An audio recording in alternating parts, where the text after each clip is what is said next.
کا تھا گزشتہ بدھ کو جو ہمارا درس تھا شب کو، تو حدیث نمبر 141 سے لے کر 145 تک میں نے درس دیا تھا، اور کل وقت اس کا تھا 48 منٹ، یعنی 12 منٹ کم 1 گھنٹہ، لیکن کچھ ٹیکنیکل خرابی کی وجہ سے وہ ویڈیو جو ہے وہ ضائع ہو گئی ہے۔ تو بہرحال آج جو ہماری ترتیب ہے، یعنی 145 حدیث نمبر آگے 146 وہاں سے ہم شروع کریں گے۔ باقی جو ہمارے بیرون ملک رہنے والے جو ہمارے دوست ہیں، جو پچھلا درس وہ نہیں سن سکے، انشاءاللہ تعالی میں وقت نکال کر 141 حدیث نمبر سے لے کر اور 145 تک یہ 5 احادیث مبارکہ انشاءاللہ تعالی یہ میں دوبارہ ریکارڈنگ کروا دوں گا آپ کے لیے۔ اور آج جو ہمارا جس طرح معمول ہے، چونکہ آپ لوگ تو سن چکے ہیں، تو آج جو ہمارا معمول ہے اس معمول کے مطابق انشاءاللہ تعالی ہم حدیث نمبر 146 سے لے کر حدیث نمبر 150 تک 5 احادیث شریفہ کا مطالعہ کریں گے۔ یہ حدیث نمبر ہے 146، حضرت ابو ہریرہ رضی اللہ تعالیٰ عنہ آپ اس حدیث پاک کے راوی۔ عن ابی ہریرہ رضی اللہ تعالیٰ عنہ قال قال رسول اللہ صلی اللہ تعالیٰ علیہ وآلہ وسلم یکون فی آخر الزمان دجالون کذابون۔ حضور علیہ الصلوۃ والسلام کی ذات اقدس نے فرمایا کہ آخری زمانے کے اندر کذاب اور دجال لوگ آئیں گے۔ یأتونکم من الاحادیث بما لم تسمعوا انتم ولا آباؤکم، تم سے وہ احادیث بیان کریں گے جو تم نے نہیں سنی ہوں گی اور تمہارے آباء و اجداد نے بھی نہیں سنی ہوں گی۔ فَإِيَّاكُمْ وَإِيَّاهُمْ، اللہ اکبر، ایسے لوگ تم سے دور رہیں اور تم ان سے دور رہو۔ پھر جملہ سن لیں، اور تو ایسے لوگوں سے اپنے آپ کو دور رکھنا اور انہیں اپنے سے دور رکھنا، یعنی وہ بھی تم سے دور رہیں۔ مقصد کیا ہے اس جملے کا؟ مقصد یہ ہے کہ ان کے ساتھ آپ کی کسی قسم کی نشست اور برخاست نہیں ہونی چاہیے۔ وہ آپ کو اپنے پاس نہ بلائیں، اگر بلائیں تو آپ نے جانا نہیں ہے، اور خود آپ نے ان کو کسی طریقے سے اپنے پاس آنے کی دعوت نہیں دینی، کسی قسم کی ان کے ساتھ آپ نے مجلس نہیں کرنی۔ لا یضلونکم ولا یفتنون، یہ نہ ہو کہ وہ تمہیں گمراہ کر دیں اور تمہیں فتنے کے اندر ڈال دیں۔ اللہ اکبر۔ یہاں پر دیکھیں نا، اس حدیث پاک کے اندر بھی مشکل بات کوئی بھی نہیں ہے۔ آقا علیہ الصلوۃ والسلام کی جو ذات مقدس ہے، تو یہ جو فرمان ہے آپ کا حدیث نمبر 146 مشکات شریف کی، تو اس میں آقا علیہ الصلوۃ والسلام یہ فرمانا چاہتے ہیں کہ آخری زمانے کے اندر دجال اور کذاب قسم کے لوگ پیدا ہوں گے کہ جو مکر اور تلبیس کی نیت سے علماء کا، مشائخ کا، صوفیاء کا گیٹ اپ حلیہ بنائیں گے۔ ذیاب فی ثیاب، اوپر ان کا حلیہ بڑا سونا ہوگا، خوبصورت ہوگا۔ ظاہر سی بات ہے کہ جو لوگ احادیث بیان کرتے ہیں تو ان کا جو حلیہ ہوتا ہے، گیٹ اپ ہوتا ہے، وہ علماء والا ہوتا ہے، وہ صالح لوگوں کا روپ دھارتے ہیں، اچھے لوگوں کا، صالحین لوگوں کی وہ اتباع کرتے ہیں، ان کے کلمات چراتے ہیں۔ آگے مثنوی شریف کے وہ بیت ہے، وہ بھی آئے گا، میں آپ کو سناتا ہوں۔ تو دیکھیں نا، بعض لوگ ہمیں کہتے ہوتے ہیں کہ نہیں، کہ آپ جس طرح کہتے ہیں، جی دیکھیں ان کی بھی داڑھی بھی ہے بڑی خوبصورت، ان کی پگڑی بھی بڑی خوبصورت ہے، جس طرح آپ کی مسجد ہے ان کی مسجد ہے، جس طرح آپ کا مدرسہ ہے ان کا مدرسہ ہے، تو پھر ہم کس طرح، کیا ہم کہہ سکتے ہیں اور ہم کس طرح ان کی مخالفت کر سکتے ہیں؟ دیکھیں، آقا علیہ الصلوۃ والسلام ایسے لوگوں کو دجال کہہ رہے ہیں، آقا علیہ الصلوۃ والسلام ایسے لوگوں کو کذاب کہہ رہے ہیں۔ میری بات آپ نے سنی ہے نا، سمجھی ہے نا؟ ان کا مقصد کیا ہوتا ہے؟ اوپر جو ہوتے ہیں نا، ان کا گیٹ اپ بڑا خوبصورت ہوتا ہے، اور یہ ایمان کے راہزن ہوتے ہیں، ایمان کے ڈاکو ہوتے ہیں۔ ان کا مقصد ہوتا ہے اپنی جو بدعات ہوتی ہیں، اپنی جو خرافات ہوتی ہیں، بری قسم کی مشرکانہ اور گندی قسم کی رسومات ہوتی ہیں، ان کو رواج دینا ان کا مقصد ہوتا ہے۔ دین پھیلانا ان لوگوں کا مقصد نہیں ہوتا، لہٰذا ایسے لوگوں کو آپ نے پہچاننا ہے۔ یہ نہیں کہ ہر بات کے اوپر جی جی کرنا ہے اور ہر شخص کی شکل و صورت سے متاثر ہو کر اس کو تم نے دیندار سمجھنا ہے۔ دینداری بندے کی معاملات سے پتہ چلتی ہے، دینداری بندے کی عشق اور محبت سے پتہ چلتی ہے، خالی خولی باتوں سے کچھ بھی پتہ نہیں چلتا۔ لہذا کیوں، کب، اگر، مگر، کیسے کی عادت ڈالیں، ہر بات پہ جی جی نہ کیا کریں۔ اور اس قسم کے جو لوگ آئیں تو اس روپ کے اندر ہر بندہ صالح نہیں ہوتا، ہر بندہ پرہیزگار اور عالم نہیں ہوتا۔ علماء کے روپ کے اندر کون سے لوگ ہوتے ہیں؟ ایمان کو ڈسنے والے لوگ ہوتے ہیں۔ اور یہاں پر احادیث، یعنی حضور علیہ الصلوۃ والسلام نے فرمانا کہ وہ تمہیں احادیث سنائیں گے۔ یأتونکم من الاحادیث بما لم تسمعوا انتم ولا آباؤکم، ایسی احادیث تمہیں سنائیں گے جو تم نے نہ سنی ہوں گی، نہ تمہارے آباء و اجداد نے سنی ہوں گی، یعنی تم نے بھی نہیں سنی، تمہارے آباء و اجداد نے بھی نہیں سنی۔ یہاں پر احادیث سے کیا مراد ہے؟ یہاں پر احادیث سے مراد حضور نبی پاک صلی اللہ تعالیٰ علیہ وآلہ وسلم آپ کے فرامین بھی ہیں، یعنی ایک معنی یہ بھی ہے، اور یہ بھی مراد ہو سکتا ہے کہ احادیث سے مراد باتیں ہوں، اس قسم کی گفتگو ہو کہ جو آپ نے پہلے نہیں سنی۔ احادیث سے مراد فرامین مصطفیٰ بھی، اور احادیث سے مراد لغتاً یہ جو عام گفتگو ہم کرتے ہیں وہ نئی نئی باتیں کریں گے جو پہلے آپ کے آباء و اجداد نے نہیں کی، آپ نے سنی نہیں ہے، اس قسم کی وہ باتیں کریں گے اور وہ آپ کو گمراہ کریں گے۔ تو اس حدیث پاک سے ہمیں کیا سبق ملتا ہے؟ ہمیں سبق یہ ملتا ہے کہ اس قسم کے جو لوگ ہوتے ہیں، دجال قسم کے لوگ ہوتے ہیں، بے شک وہ کتنے ہی اچھے روٹ کے اندر کیوں نہیں آئیں، ان کے قریب آپ نے بیٹھنا نہیں ہے، ان کی مجلس کے اندر آپ نے جانا نہیں ہے، ان کو اپنے گھر دعوت نہیں دینی، اپنی مسجد مدرسے میں خطاب کے لیے، ان کی گفتگو سننے کے لیے آپ نے کسی قسم کی ان کو دعوت نہیں دینی ہے، ٹھیک ہے۔ چوں بس ابلیس آدم روح ہست، پس بہر دستے نشایت داد و دست، پس بہر دستے نشایت داد و دست، کہتے ہیں کہ بہت سے ابلیس آدمی کی صورت کے اندر ہوتے ہیں، بہت سے ابلیس آدمی کی صورت میں ہوتے ہیں، اس لیے ہر شخص کے ہاتھ میں ہاتھ نہیں دینا چاہیے۔ حرف درویشاں بدوز مرد دون تا بخاون برسلیم آنفسون، یہ کہتے ہیں کہ اس طرح ہوتا ہے نا کہ کمینے جو لوگ ہوتے ہیں، کمینے قسم کے جو لوگ ہوتے ہیں، یہ اس طرح کرتے ہیں کہ درویش لوگوں کی باتیں چرا لیتے ہیں، اچھے لوگوں کی باتیں چرا لیتے ہیں۔ ان کا مقصد کیا ہوتا ہے؟ ان کا مقصد یہ ہوتا ہے فتنہ پھیلانا، ان کا مقصد کیا ہوتا ہے؟ فتنہ پھیلانا، ٹھیک ہے۔ تو اس حدیث پاک سے کیا ثابت ہوتا ہے؟ اس حدیث پاک سے ثابت یہ ہوتا ہے کہ اس قسم کے جو لوگ ہوتے ہیں ان کی مجلس کے قریب نہیں جانا۔ یہ لوگ کیا کرتے ہیں؟ یہ لوگ گمراہ کرتے ہیں اور یہ لوگ فتنے کے اندر مبتلا کرتے ہیں۔ آگے بڑھیے، انہی سے روایت ہے، یعنی حضرت ابو ہریرہ رضی اللہ تعالیٰ عنہ آپ سے مروی روایت ہے، فرماتے ہیں کان اہل الکتاب یقرؤون التوراۃ بالعبرانیۃ، یہ جو اہل کتاب تھے، یہودی تھے، یہ تورات پڑھتے تھے عبرانی زبان کے اندر، ویفسرونھا بالعربیۃ لاہل الاسلام، اور اسی عبرانی زبان کی جو تورات تھی اس کی تفسیر کیا کرتے تھے عربی کے اندر مسلمانوں کے لیے۔ فقال رسول اللہ صلی اللہ تعالیٰ علیہ وآلہ وسلم، حضور نبی پاک صلی اللہ تعالیٰ علیہ وآلہ وسلم آپ نے فرمایا، لا تصدقوا لأہل الکتاب ولا تکذبوہم، تو تم نے اس طرح کرنا ہے، ان کی بات سن کر نہ ان کو جھٹلانا ہے اور نہ ان کی تصدیق کرنی ہے۔ وقولوا آمنا باللہ وما انزل الینا، پھر آقا علیہ الصلوۃ والسلام نے یہ آیت تلاوت فرمائی، وما اوتی موسیٰ وعیسیٰ۔ کیا مطلب ہے؟ دیکھیں یہ جو تورات ہے اس کے متعلق میں آپ کو پہلے بھی بتا چکا ہوں، اس کے اندر ان لوگوں نے تحریف کی ہے، ٹھیک ہے، اس کے اندر ان لوگوں نے کیا کی ہے؟ تحریف کی ہے۔ تو ہو سکتا ہے جو جملہ وہ آپ کے سامنے بول رہے ہیں وہ تحریف شدہ جملہ ہو، اور ہو سکتا ہے کہ وہ جملہ اپنی حال کے اوپر برقرار ہو، یعنی جس طرح اترا تھا اللہ تعالیٰ نے موسیٰ علیہ الصلوۃ والسلام کے اوپر یا پھر حضرت عیسیٰ علیہ الصلوۃ والسلام کے اوپر نازل کی، ہو سکتا ہے وہ جملہ اسی طرح ہو، لہذا بغیر تحقیق کے نہ آپ نے ان کی تصدیق کرنی ہے اور نہ ہی آپ نے ان کی تکذیب کرنی ہے، بلکہ آپ نے کیا کہنا ہے؟ آپ نے یہ کہنا ہے ہم اللہ تعالیٰ کے اوپر ایمان رکھتے ہیں اور جو کچھ اللہ تعالیٰ نے اتارا ہے، پہلے اتارا ہے، اب اتارا ہے، یعنی حضور کی ذات اقدس کے اوپر اتارا ہے، حضور کی ذات اقدس سے پہلے اتارا ہے، اس کے اوپر بھی ہم ایمان رکھتے ہیں۔ موسیٰ علیہ الصلوۃ والسلام، عیسیٰ علیہ الصلوۃ والسلام کی ذات مقدسہ کے اوپر اللہ تعالیٰ نے جو کچھ اتارا ہے ہم اس کے اوپر ایمان رکھتے ہیں، ٹھیک ہے۔ اس حدیث پاک میں بھی کوئی مشکل بات نہیں ہے۔ آگے بڑھی حدیث نمبر 148 سے، انہی سے روایت ہے، انہی حضرت ابو ہریرہ رضی اللہ تعالیٰ عنہ آپ سے روایت فرماتے ہیں، قال رسول اللہ صلی اللہ تعالیٰ علیہ وآلہ وسلم، حضور علیہ الصلوۃ والسلام نے فرمایا، کفا بالمرء کذبا ان یحدث بکل ما سمع، مسلم شریف کی یہ روایت ہے، فرماتے ہیں کسی آدمی کے جھوٹا ہونے کے لیے اتنی بات ہی کافی ہے کہ جو کچھ سنی سنائی بات ہوتی ہے وہ آگے بیان کر دیتا ہے۔ دیکھیں نا، کوئی بات آپ تک پہنچتی ہے نا، خبر کا کیا مطلب ہوتا ہے؟ یحتمل الصدق والکذب، یہ جو خبر ہوتی ہے آپ ٹی وی پہ سنیں یا کسی شخص سے بھی سنیں، خبر کا معنی ہوتا ہے یہ احتمال رکھنے والا وہ جملہ ہوتا ہے، احتمال رکھتا ہے صدق کا بھی اور کذب کا بھی، صدق اور کذب کا احتمال رکھنے والا جو جملہ ہوتا ہے اس کو کیا کہتے ہیں؟ خبر کہتے ہیں۔ تو اس طرح نہیں کہ جو بندہ، جس طرح کوئی بندہ آپ کے پاس آئے جو کچھ آپ کو بتا دے آپ اس کو آگے بیان کر دیں، نہیں، پہلے تحقیق کریں، اگر وہ بات سچ ہے تو اس کو بیان کریں، بیان کرنے والی ہے تو پردہ رکھنے والی ہے تو پردہ رکھیں، یہ گفتگو کے آداب ہیں۔ تو دیکھیں حضور علیہ الصلوۃ والسلام نے کیا فرمایا، یہ نہیں کہ جو بندہ جھوٹ بولے وہ ہی جھوٹا ہے، وہ بندہ بھی جھوٹا ہے کہ جو سنی سنائی بات بغیر تحقیق کے آگے پھیلا دیتا ہے، ٹھیک ہے۔ یہ بھی آداب زندگی میں سے ایک بہت بڑا ادب ہے، اس کے اوپر آپ توجہ رکھیں، ٹھیک ہے۔ یہ نہیں جو بندہ جس طرح ہے بات آپ کا کہے فوراً گھر جا کے بتا دیں، بیوی کو بتا دیں، بچوں کو بتا دیں، دوستوں کو بتا دیں، خبر نشر کر دیں، بعد میں پتہ چلے کہ وہ خبر جھوٹی ہے، تو ایسا بندہ بھی جھوٹا ہے، لہذا تحقیق کے بعد اس خبر کو آگے بیان کریں۔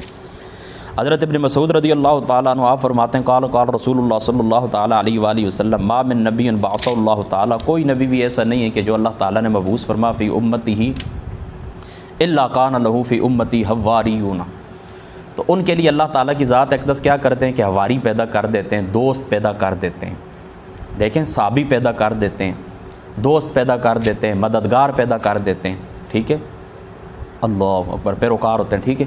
یا حضون بسنتہ و یقتدون بامرہ، وہ لوگ جو حواری ہوتے ہیں نبی کے، وہ اقتداء کرتے ہیں، وہ پیروی کرتے ہیں اپنے نبی کی۔ ثم انہا تخلف من بعدہم خلوف، پھر اس کے بعد ایسے لوگ آ جاتے ہیں جو نالائق ہوتے ہیں، ناخلف ہوتے ہیں، نالائق ہوتے ہیں، ناخلف ہوتے ہیں۔ یقولون ما لا یفعلون و یفعلون ما لا یؤمرون، پھر وہ باتیں کہتے ہیں کہ جن کا جو کرتے نہیں ہیں، یعنی گفتار کے غازی ہوتے ہیں، کردار کے غازی نہیں ہوتے ہیں، جو کچھ کہتے ہیں وہ کرتے نہیں ہیں، اور وہ کام کرتے ہیں جن کاموں کا انہیں حکم نہیں دیا جاتا، یعنی جن کاموں سے منع کیا جاتا ہے وہ کرتے ہیں، اور جو کرنے والے کام ہوتے ہیں وہ کرتے نہیں ہیں، زبان سے کچھ کہتے ہیں، عمل ان کا کچھ ہوتا ہے، ناخلف ہوتے ہیں۔ اللہ اکبر۔ فمن جاہدہم بیدہ فہو مؤمن، تو حضور علیہ الصلوۃ والسلام نے فرمایا کہ جو بندہ ان کے ساتھ جہاد کرے، جو بندہ ان کے ساتھ جہاد کرے، کس سے جہاد کرے؟ بیدہ، اپنے ہاتھ سے جہاد کرے، فرمایا فہو مؤمن، وہ بندہ مومن ہے۔ ومن جاہدہم بلسانہ فہو مؤمن، اور جو بندہ ان کے ساتھ جہاد کرے زبان سے، وہ بندہ بھی مومن ہے۔ ومن جاہدہم بقلبہ فہو مؤمن، اور جو بندہ ان کو دل کے اندر برا سمجھے، جو بندہ ان کو دل کے اندر برا سمجھے وہ بھی مومن ہے۔ وَلَيْسَ وَرَاءَ ذَلِكَ مِنَ الْإِيمَانِ حَبَّةُ خَرْدَلٍ، پھر اس کے پیچھے ایک رائی کے برابر بھی ایمان باقی نہیں رہتا۔ یعنی اس حدیث پاک کا خلاصہ کیا ہے کہ اللہ تعالیٰ نبیوں کو مبعوث کرتا ہے، پھر ان کے حواری ہوتے ہیں، ان کے کیا ہوتے ہیں؟ حواری ہوتے ہیں۔ اور حواری اس مرد کو کہتے ہیں، ان پیروکاروں کو کہتے ہیں جو محب ہوتے ہیں، جو مخلص ہوتے ہیں، جو مددگار ہوتے ہیں، اور کذب سے اور نفاق سے، یہ جو بری صفات ہوتی ہیں ان سے پاک ہوتے ہیں۔ اور یہ حوارہ سے مشتق ہے، حواری حوارہ سے مشتق ہے، اور حور کہتے ہیں سفیدی کو، حور کس کو کہتے ہیں؟ سفیدی کو۔ تو حضرت عیسیٰ علیہ الصلوۃ والسلام کے جو پیروکار تھے ان کو حواری کہتے ہیں سفیدی کی وجہ سے، یا تو ان کو رنگ سفید تھے، تو یا پھر وہ اس طرح کرتے تھے ایک دوسروں کو یہ کہ وہ دھوبی تھے، یعنی دریا کے اوپر کھڑے ہو کر وہ لوگوں کے کپڑے دھویا کرتے تھے، تو کپڑوں کو وہ سفید کر دیا کرتے تھے، یعنی میل کچیل جس وقت کپڑوں سے نکل جاتا ہے تو وہ بالکل سفید ہو جاتے ہیں، تو وہ کپڑوں کو سفید کرتے تھے، اس وجہ سے ان کو حواری کہتے ہیں۔ یا پھر اس طرح ہے کہ باقی لوگوں کو چھوڑ کر وہ حضرت عیسیٰ علیہ الصلوۃ والسلام کی تابعداری کرنے لگے، ان کے اوپر ایمان لائے، تو اپنے دل کی میل کچیل کو انہوں نے صاف کیا، تو پھر ان کا چہرہ ستھرا ہو گیا، ان کا دل ستھرا ہو گیا، اس وجہ سے ان کو حواری کہتے ہیں، ٹھیک ہے۔ تو اللہ تعالیٰ ہر نبی کو حواری دیتا ہے۔ تو ابتداء کے اندر بعض لوگ ہوتے ہیں نا کہ وہ پھر اس راستے کے اوپر چلتے ہیں، اس روش کے اوپر چلتے ہیں کہ جو نبیوں کا راستہ ہوتا ہے، جو نبیوں کا راستہ ہوتا ہے، یعنی تعلیمات کے اوپر چلتے ہیں، اپنے نبی کی تعلیمات کے اوپر چلتے ہیں۔ تو پھر بعد میں آنے والے لوگ ایسے ہوتے ہیں نا کہ جو نبی کی تعلیمات کو چھوڑ دیتے ہیں۔ انبیاء علیہ الصلوۃ والسلام کا جو راستہ ہوتا ہے اس راستے کو کیا کرتے ہیں؟ چھوڑ دیتے ہیں، وہ دوسرا راستہ، بدعات والا راستہ اپنا لیتے ہیں، مشرکانہ رسومات والا راستہ اپنا لیتے ہیں۔ تو پھر ان کے ساتھ حضور علیہ الصلوۃ والسلام نے جہاد کرنے کو حکم دیا۔ آج لوگ کہتے ہیں نا اپنا کرو، چھوڑو فلاں فلاں کو، جو مرضی کرتے ہیں۔ دیکھیں آقا علیہ الصلوۃ والسلام نے فرمایا مومن وہ ہے کہ جو پھر ان کے خلاف جہاد کرے۔ کس کے ساتھ جہاد کرے؟ بیدی، ہاتھ کے ساتھ جہاد کرے۔ اور پھر اگر ہاتھ کے اندر تمہارے اندر طاقت نہیں ہے تو پھر زبان کے ساتھ جہاد کریں، زبان سے ان کی بری رسومات کو برا کہیں، ان کی بری رسومات کے خلاف زبان سے جہاد کریں، ممبر کے اوپر بیٹھیں، چوکوں کے اندر بیٹھیں، چوراہوں کے اندر بیٹھیں اور ان کے خلاف تبلیغ کریں، ان کی بری رسومات کو برا کہیں۔ وہ بے شک کہتے رہیں کہ ہم انبیاء کے وارث ہیں، ہم علماء ہیں، تو ہم ان کو کیا کہیں گے؟ انبیاء کے جو وارث تھے وہ فلاں فلاں تھے، وہ انبیاء علیہ الصلوۃ والسلام کے راستے کے اوپر ہے، تم ناخلف ہو، تم ضدی لوگ ہو، تم نالائق ہو، تم برے جانشین ہو، برے جانشین ہو، تم اچھے جانشین نہیں ہو۔ یہ نہیں کہ گدی کے اوپر کوئی بیٹھ گیا، بڑی مشہور گدی بے شک ہو، گدی کے اوپر بیٹھ گیا، وہ کیا کہتے ہیں کہ اپنے آپ کو سجادہ نشین کہے اور اپنے آپ کو اس گدی کا وارث کہے۔ ہم دیکھیں کہ قرآن اور سنت اس کے دونوں ہاتھوں کے اوپر ہیں، ایک ہاتھ کے اوپر قرآن، دوسرے ہاتھ کے اوپر سنت ہے، تو الحمدللہ تعالیٰ اس کی تائید کریں، اگر نہیں تو اس کے خلاف جہاد کریں۔ یہ آج کل مزاروں کے اوپر اسی طرح کے لوگ بیٹھے ہوئے ناخلف قسم کے لوگ ہیں، ان کے آباء و اجداد اچھے تھے، اپنے راستے کے اوپر تھے، انبیاء علیہ الصلوۃ والسلام کی جو تعلیمات تھیں ان تعلیمات کو فالو کرنے والے تھے، ان تعلیمات کو عام کرنے والے تھے، ان تعلیمات کا درس دینے والے تھے، اس لیے دنیا ان کے گرد اکٹھی ہوئی ہے۔ اور یہ جو پیچھے آج کل مزاروں کے اوپر بیٹھے ہوئے یہ لوگ کون ہیں؟ یہ لوگ دنیا اکٹھی کرنے والے، یہ نشے کرتے ہیں، مزاروں کے اوپر نشے ہوتے ہیں، بری مجلسیں ہوتی ہیں، ان کو کوئی شریعت کی شین کا پتہ بھی نہیں ہے، الف با شریعت کی الف با جیم سے بھی یہ لوگ واقف نہیں ہیں۔ لہذا ان لوگوں کے خلاف جہاد کرنا آقا علیہ الصلوۃ والسلام کے فرمان کے مطابق تمہارے اوپر واجب ہے۔ اگر تمہاری طاقت ہو تو ہاتھ سے، اگر ہاتھ سے بھی نہیں تو زبان سے، کم از کم ان بے ایمان لوگوں کو دل کے اندر آپ برا سمجھیں، کسی بھی اس کے ساتھ ان کا تعلق ہو، کوئی گدی نشین بن کے بیٹھو یا کوئی اور بڑی پگڑی داڑھی اور جبے کبے کے اندر آ جائے، یہ برے قسم کے لوگ ہیں، علماء سوء ہیں اور یہ برے ناخلف قسم کے لوگ ہیں، برے جانشین ہیں، ان کے خلاف جہاد کر رہے ہیں، ٹھیک ہے۔ حدیث نمبر 150، حضرت ابو ہریرہ رضی اللہ تعالیٰ عنہ آپ فرماتے ہیں کہ من دعا الی ھدی کان لہ من الاجر مثل اجور من تبعہ۔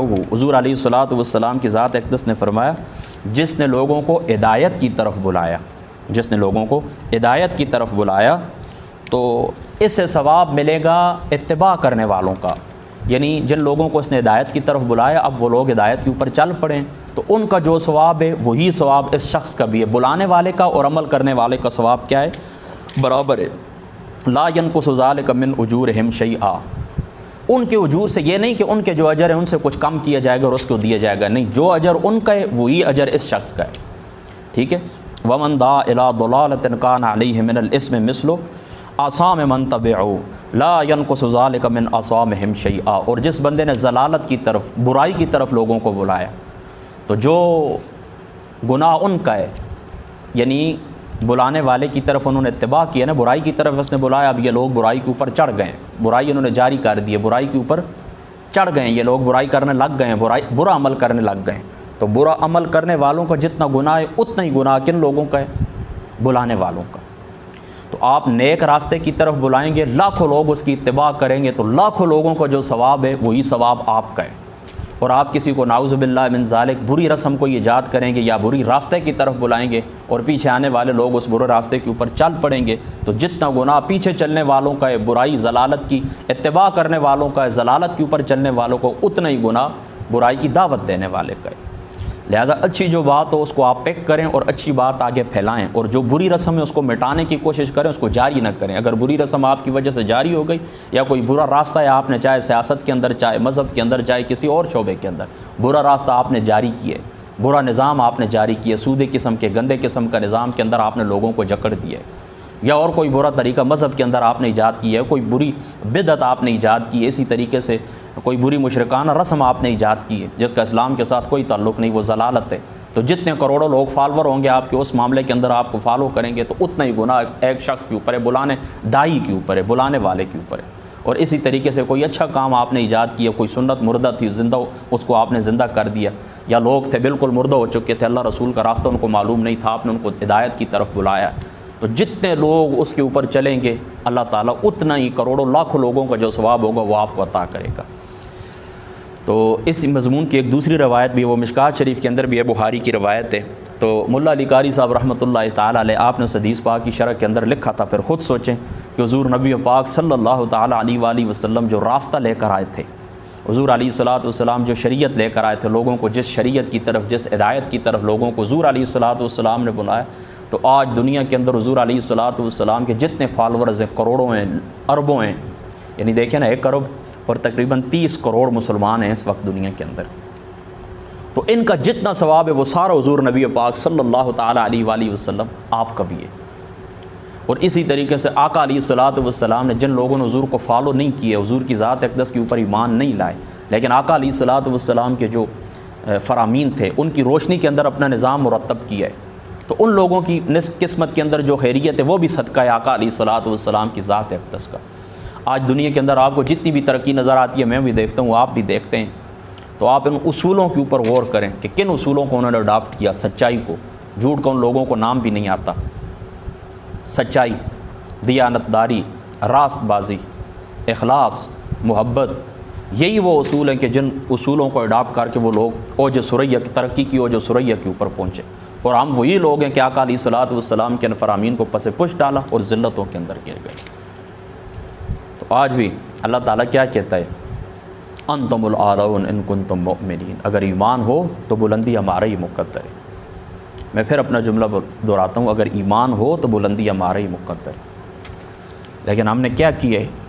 اللہ تعالیٰ کے، اس کے رسول کے فرامین کو پس پش ڈالا ہے، تو خواہشات کو اپنا خدا بنا لیا ہے، اور دوسرے جو لوگ تھے ان کی نکالی کے اندر ہم فخر کرنے لگ گئے ہیں، تو اللہ رسول کو ہم نے ناراض کر دیا ہے۔